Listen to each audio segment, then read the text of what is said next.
starting lying on your belly, place your hands just around where your shoulders are.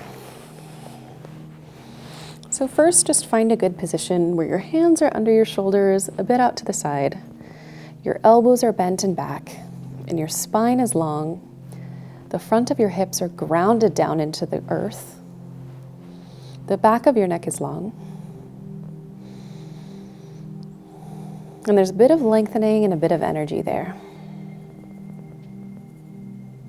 Now roll the shoulders up, back, and down as you start pressing into the ground.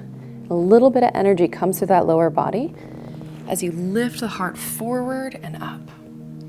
And this can be as low or as high as you feel is comfortable for you today. So essentially, we're bringing the heart forward and through the shoulders as the shoulders roll back and down. The hips can lift, or if you want to bring the hips down and stay lower, that's also totally good. So if there's space, you can lengthen those arms, lift those hips, open that heart, and lengthen the front of the body.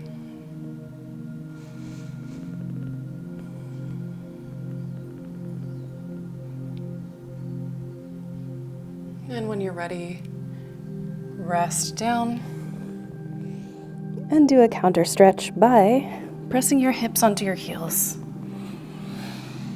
Opening the low back in a child's pose for a couple breaths.